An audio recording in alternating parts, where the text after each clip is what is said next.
Good morning. Today, we're going to dedicate our class to two beautiful souls, to Sarah Milgrim, to Yaron Lischinsky. Hashem yikom domo. God should avenge their blood. In this week's Torah portion, Bechukosai, God communicates to the Jewish people the idyllic blessings awaiting them if they live up to their covenant with God. And this is followed by the warning that if the Jewish people fail to fulfill their role in our world as divine ambassadors, they will become the victims of horrendous curses. Losses described in this week's Torah portion in frightening detail. Now, immediately following this section is known as the tochacha, the rebuke, the chastisement. So immediately following this section, the Torah begins a totally new subject, the laws of erchin, the laws of evaluation. These laws specify how a person might donate their own value or the value of another human being to the Holy Temple. Now, the Torah specifies the exact sum that someone needs to contribute if they make a pledge. The sum is not based on a person's strength, it's not based on their character, but it's a generic value for each gender, for each age. For example, the erech, that's what it's called, the standard value of a Jewish male between 20 and 60 is 50 silver shekel. A silver currency, the silver shekel weighs around 9,000 grams of silver, just to give you an idea of how much silver it is. It doesn't make a difference whether the individual whose worth was pledged was a neurosurgeon, whether they were a street sweeper. No matter if the person whose worth was pledged was Moses himself, maybe even some outcast, the amount donated is dependent only on age and on gender. So, if I pledge to contribute the value of a 5-year-old boy, then I would need to contribute 20 silver shekel. That's around 360 grams. If I pledge to contribute the value of a 1-year-old, I would have to pay the temple 5 shekel, which is around, exact. And anyway, there's an entire tractate of Talmud called erchin that's on this topic.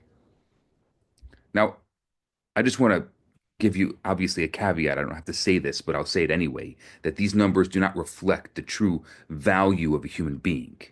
A person is priceless. These are just symbolic numbers that the Torah attaches to different people at different ages, representing certain generic features of a particular person or age group. And obviously, that is beyond the scope of what we're talking about today. Now, the order in Torah is meticulous. So, as a lot of people who come on Shabbat morning laugh about how I can tie anything to anything, because usually in my sermons on Shabbat, I will take whatever's going on, whoever's having a celebration or a yard site or something, and I will just try to connect everything to my sermon. So I'm going to try to connect the tochacha, the stern and harsh chastisement, the laws of evaluation, discussing the value of every single human being and child. What does a stern chastisement have to do with the laws of evaluation? And I'm going to try to do this by presenting two answers. One is numerical and the other one is moral. More psychological, I would say. So one is like numerical and I would say moral, and the other one is psychological. I'm going to start, and I hope you'll be able to follow me through this because it's a little more Talmudic, so to speak, than our usual class. So there was a great rabbi who lived in the 12th century. His name was Rabbi Yaakov ben Asher. He was one of the great medieval sages of Germany and Spain. He was called the Baal HaTurim. His commentary is the Baal HaTurim. And he says, and he would often kind of do some numerical idea behind the Torah portion.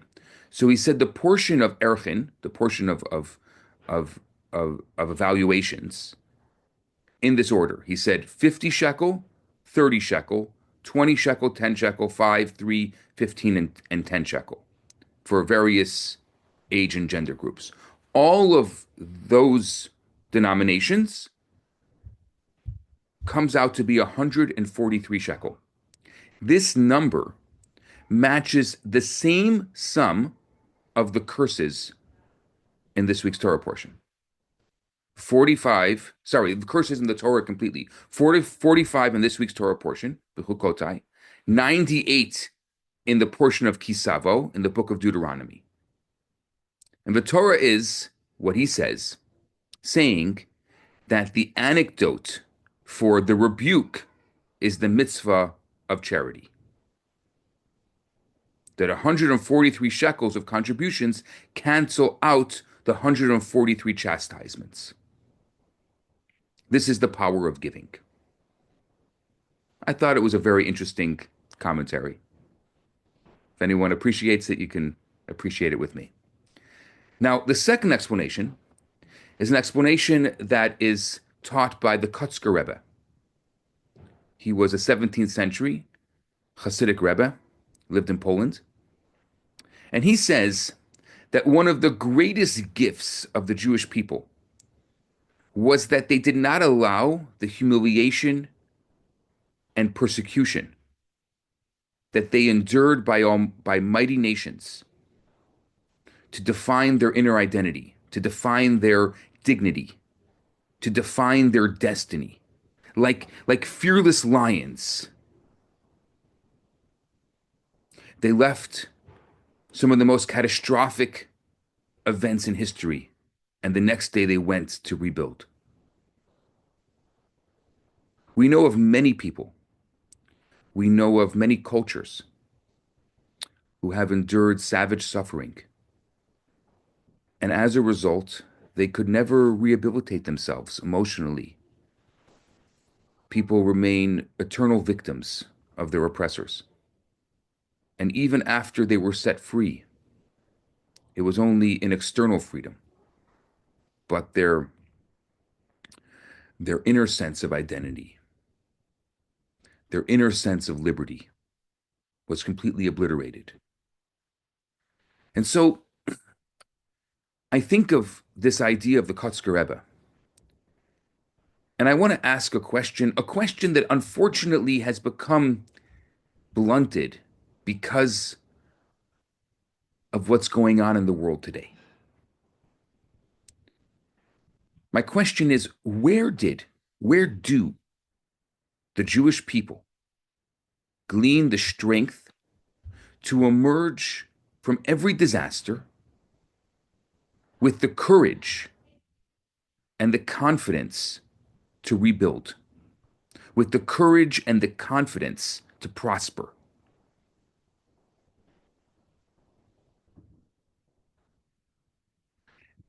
I see it in this week's Torah portion.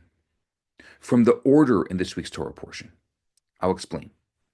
After the Torah enumerates the suffering the Jews might experience from the nations around them, it goes right on to discuss the value of every single human being.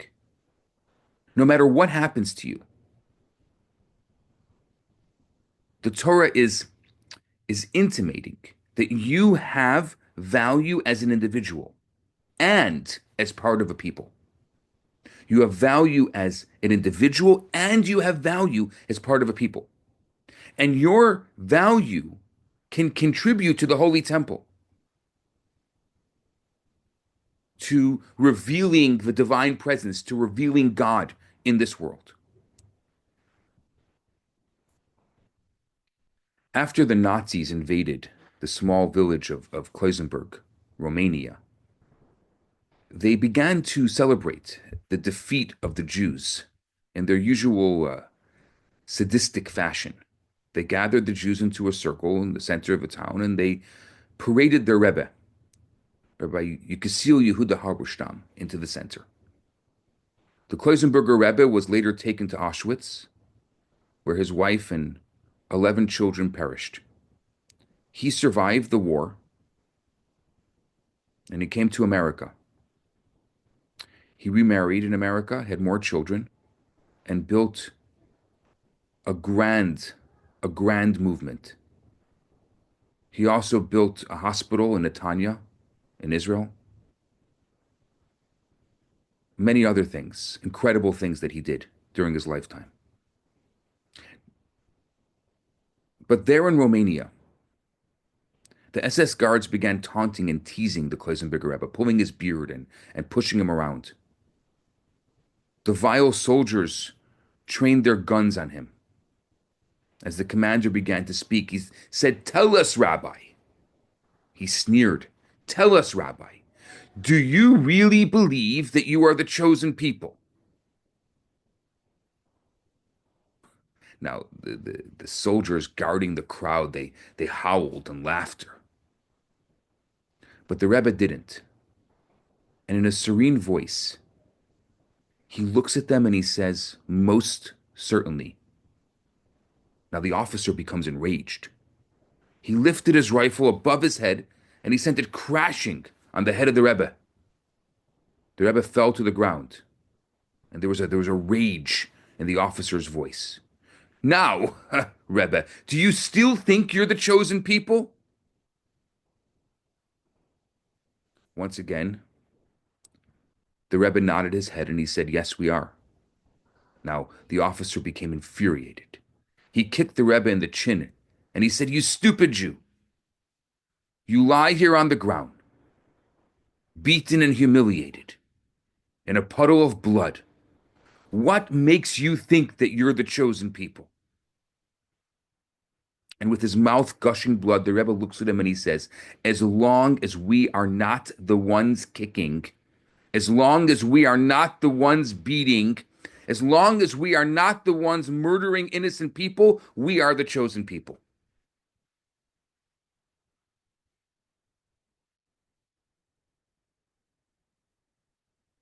Many of us have experienced loss, have experienced grief, abuse in our lives. There are individuals who, from a very young age, have been given the message that they are worthless, that their lives amount to nothing. And for years, they struggle to regain their inner confidence, to create a blessed life for themselves. And this week, the Torah comes and teaches that after you experienced turbulence in your life, after you endured the tochacha, the rebuke, the chastisement, after you endure a harsh experience, make sure that you do not allow those experiences and those messages to make you doubt your value. You may have been challenged, but let the fighter in you still remain. And I think it also works the other way around, that the true value of dignity of a person emerges in moments of pain and despair. The real quality of people, their depth, their majesty emerges after Betochacha, after a painful experience. When Rabbi Yoel Teitelbaum, the Satmar Rebbe, visited Israel, a Hungarian Jew came and asked him for a blessing before his departure back to the US. The Jew expressed the fear that after the Satmar Rebbe returned to America, there would be no one worthy to ask for a blessing. So the Satmar Rebbe turns to him and he says, "There's no one worthy to ask a blessing to?" He said, "Go to any Jew that has a number tattooed on their arm and ask them for a blessing.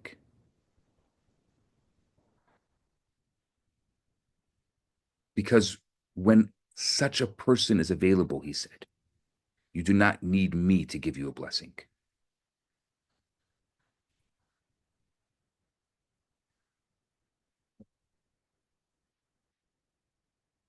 Today, there's so much reason for despair.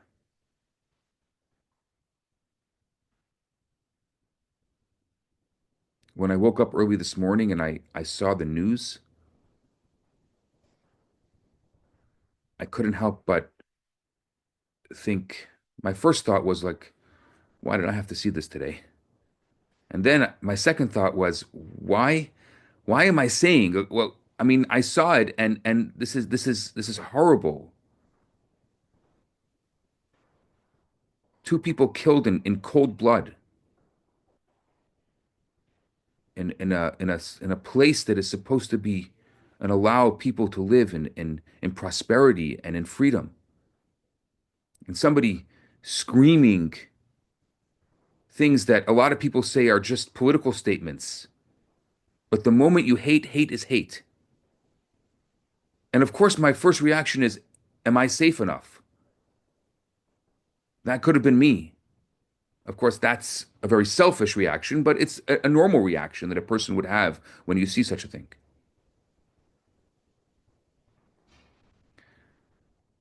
And then my next reaction is, why are we in despair? Why is my initial reaction despair? I didn't do anything wrong.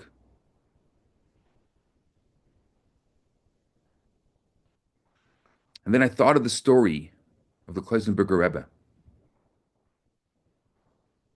that as long as I'm not the one hating, as long as I'm not the one killing, then I'm chosen. And it's a word that has gotten a lot of flack because people think, "Oh, you're chosen, you're better than us." That's not what it means. And we've spoken about this before. I don't have to go back into this conversation of what chosenness means. I'll remind you just a bit so you can jog your memory that I want to replace the term human rights with human responsibility.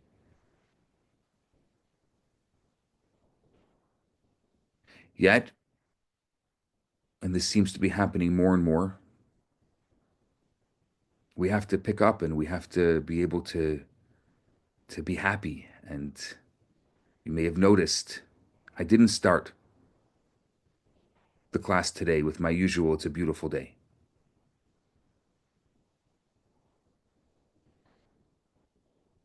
It's still a beautiful day. It's just a little harder on the beauty side. It's a little harder to see because any person with a heart, with a feeling, is going to be affected when they see something. And today, people will say that maybe years ago they didn't have the media that we have today, so therefore they didn't know. And if they didn't know, naivety is bliss. But today we know, and we can't unknow once we do know. And so, what's the message? And it's unbelievable that this is the portion of the week. This is the portion that says that today it may be difficult, but never forget the value of each and every person. You may have fear. You may wonder. You may have negative thoughts. The tochacha. You may rebuke yourself. But don't forget that you have value and every single individual has value. And this is the moral, psychological, and ethical compass that I would like to continue to live with and I would like to share with you. It's very, very easy to get caught up in the headlines. And I've said this before and I'll say it again. If you can't handle it, don't look. But once you know you can't just remove yourself from what's going on, I think that when you're wanting to hate on anyone, an individual, whether it's an individual or it's a collective, that hate has no end, as good has no end. And so therefore, so I'll first talk about hate. If you hate on someone, even if you think that it's a moral and indignant hate, it will lead to other things, and you don't know where somebody can take that. And so even though it's maybe you feel like you're sticking up for some idea that is indignant and important and often for whatever that is, that's your feeling. And I'm not here. As I always say, that there's two things we don't talk about here: religion and politics. We want to keep friends, but the idea of hate will create more hate. Now I want to go to the other side. The world needs goodness. The world needs kindness. The world needs positive vibes. And so the idea of goodness and positivity will have ripple effects. And so when you're trying to stand up for something, my request is, instead of thinking that you're going to stand up and rebuke and then talk about the significance of every individual, do the opposite. Stand up and find the positive. Find the giving, find the kindness, find the beauty. Today, our world needs more than anything moral education. We have to talk about the values, we have to talk about character, we have to talk about the truth that no matter what you think, no matter how important it is, that the dignity of each life is absolute and it's non-negotiable. It's too easy to hate. It's more difficult to love. If you have a particular feeling, you're welcome to have your rights, but it needs to be replaced with responsibilities.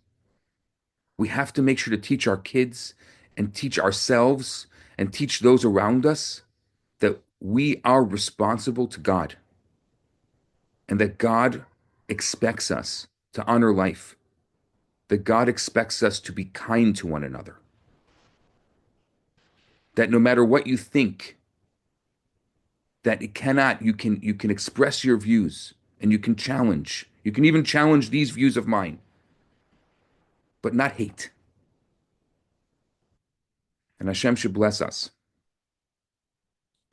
that we should be able to turn our pain, we should be able to turn our despair into hope, into love, into giving, into into a beautiful, beautiful world. We are part of creating a beautiful world. We cannot get bogged down by the difficulties that are going on in this world. We must rise above them. And we are the beginning. And if we spread this message and more people spread this message, then we can be part of a beautiful world. And yes, it's a dream and a hope that we've had for many a generation. It's one that is integral to our people, is we dream and we hope, and we are part of the process of creating a world of Mashiach, a world that's filled with peace, that's filled with beauty. And yes, I will end off by saying, may this day be a truly, truly beautiful day.